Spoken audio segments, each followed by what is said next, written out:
آج ہمارے پاکستان کے اندر لاہور میں اس وقت ایک ایکٹیویٹی پی ڈی ایم کے نام سے جنریٹ ہوئی ہے اور وہ مختلف شہروں میں جا کے پھر رہے ہیں اور اپنا بیانیہ پاکستانی قوم کے سامنے رکھ رہے ہیں. میں انویسٹرز کی جب بات کرتا ہوں اور انویسٹمنٹ کی بات کر رہا ہوں اور پھر پاکستان کے اندر تمام وہ انڈسٹریز اور پھر انڈسٹریز کے ساتھ جڑے ہوئے وہ تمام لوگ اور پھر نیچے تک ہر شخص جو پاکستان میں ہے، چاہے وہ گھر میں ہماری مائیں بہنیں ہیں، کاروبار، روزگار اور ملک میں امن اور ملک کی سلامتی کے حوالے سے جب مثبت اقدام لیے جائیں گے تو پھر مثبت سوچ اور فکر سامنے آئے گی.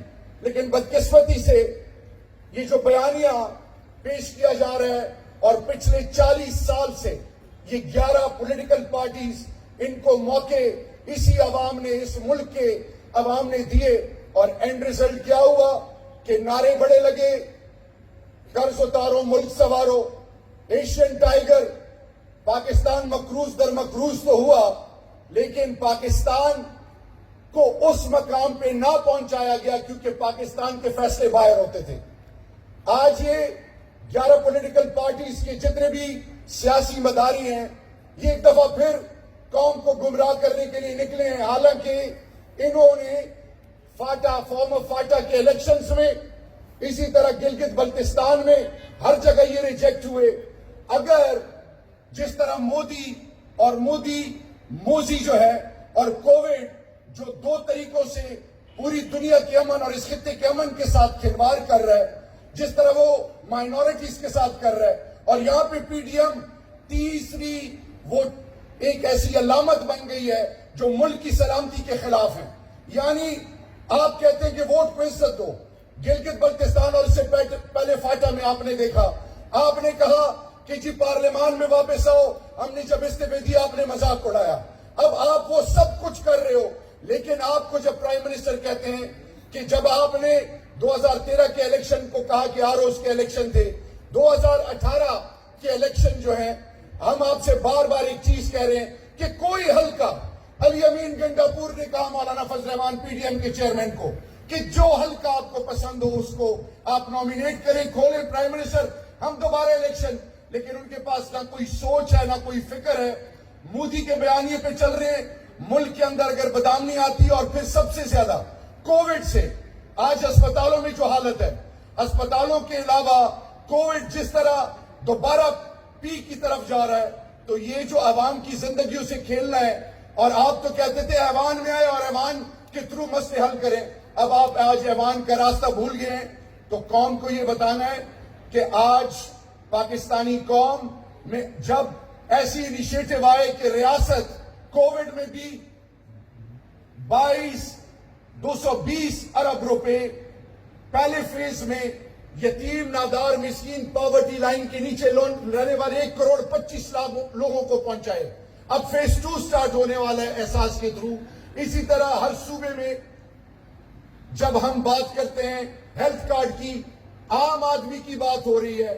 اور اسی آج جو میں جہاں پہ کھڑا ہوں یہ خاندان بھی عام لوگوں کی بات کرتا ہے. یعنی آج میسج یہ ہے پوری پاکستانی قوم کو آج کی اس ایکٹیویٹی کے توسط سے کہ خدا را ملک میں امن آئے گا. ملک کے اندر جب قومی ادارے اور قومی سلامتی پر سب متفق ہوں گے تو انشاءاللہ قوم مثبت راہ پہ چلے گا. لیکن جب ملک کے اندر انتشار کی فضا قائم کی جائے گی، توڑ کی فضا کی جائے گی اور دشمن ملک اس کو پروپیگیٹ اور اس کے حوالے بنا کے یہ جو فائنینشل ایکشن ٹاسک فورس ہے، یہ جو نیو لاز انٹروڈیوس ہوئے، ورلڈ آرڈر جو بدل رہا ہے، جو معاملات دنیا کے بدل رہے ہیں، اور جو ابھی آپ نے دیکھا کہ ایک ملک عراق جو تھا پوری دنیا میں اس کی کیا اہمیت اور حیثیت تھی، لیبیا کے ساتھ لیبیا کی کیا حیثیت تھی. تو آج پاکستانی قوم کو ماضی سے سیکھنا چاہیے. اس ریاست، جب ہم ریاست مدینہ کی بات کریں، نئے پاکستان کی بات کریں، اس میں صرف اور صرف مقصد عام آدمی کی عزت نفس ہے. عام آدمی کو یہ احساس دلانا ہے کہ یہ ریاست آپ کی ہے. اور پھر جب ماضی میں ملک سے باہر پاکستان کے فیصلے ہوتے تھے ان سب کی نفی ہوئی ہے. اور اگر کوئی یہ سوچ ذہن میں رکھے ہوئے ہے کہ وہ کسی طرح سے کمپرومائز کر کے ڈرا کے دھمکیوں دے کے اپنے مقصد کو پانے میں کامیاب ہو جائے تو وہ دن ختم ہو چکے. انشاءاللہ ہر چیز کے لیے ہم تیار ہیں. جس نے اس دھرتی ماں کا ایک ایک ٹکا لوٹا ہے اس کو اس کا جواب دینا پڑے گا, اور اس کے لیے پرائم منسٹر اور ہم ہر لیول پہ جانے کے لیے تیار ہیں. ہاں, جب ریاست کی بات آئے تو ہم سب ایک پیج پہ, لیکن وہ کیا وجہ تھی کہ انویسٹرز پاکستان سے چلے گئے تھے؟ وہ کیا وجہ تھی کہ ملک اس کے فیصلے ملک سے باہر ہوتے تھے؟ وہ کیا وجہ تھی کہ ملک مقروض تو ہو رہا تھا لیکن عام آدمی کی زندگی جیرن ہوئی تھی؟ اب انشاءاللہ نئے پاکستان اور مدینہ کی ریاست کی جب ہم بات کرتے ہیں تو ہم انشاءاللہ آن ٹریک چل پڑے. اور اینڈ میں صرف یہ کہنا چاہوں گا کہ مہذب قومیں ایک ہو کے دشمن کا مقابلہ کرتی ہیں. خدا را ہمارا دشمن شیطان کے بعد وہ تمام قوتیں ہیں جو پاکستان کے ساتھ اور پاکستان کے اندر نہ امن, نہ پاکستان کی سالمیت اور نہ پاکستان کے مستقبل کے حوالے سے ان کے اگر کوئی ایسے خدشات ہیں ان کا ہم نے مقابلہ کرنا ہے. اللہ اس دھرتی کو سلامت رکھے. اور اس پرٹیکولر پروجیکٹ کے حوالے سے میں یہ کہوں گا انشاءاللہ یہ ایک ایسے ہستی کی بنیاد ہے, اور میری رب سے استدعا ہے کہ سیف الرحمان بھائی جان میرے بھی بڑے بھائی ہیں, ان سب بھائیوں میں اللہ اتفاق رکھے. اللہ اس خاندان کو اور ان کے تمام پارٹنرز کو اپنے مقصد میں کامیاب کرے. تمام انسانیت زندہ باد, پاکستان ہمیشہ ہمیشہ پائندہ باد. تھینک یو سو مچ. استعفے کہے نہیں جاتے, دیے جاتے ہیں. پہلے تو یہ اپنے گھر کے اندر جو 12 پارٹیوں کے اندر جو کھچڑی بنی ہوئی ہے یہ تو پہلے یہ ٹھیک کر لیں. دوسری چیز, ہم انشاءاللہ باذن اللہ ہر چیز کے لیے تیار ہیں. ان کے استعفے بھی منظور ہوں گے, اور ساتھ ہی ساتھ ان میں تو جرت نہیں تھی, یہ تو ہمیں کہتے تھے واپس آئیں, ننگے پاؤں چل کے آپ کے پاس آئیں گے. تو انشاءاللہ وقت ثابت کرے گا. Any other question? مولانا صاحب پہلے تو میرے علاقے سے ہیں.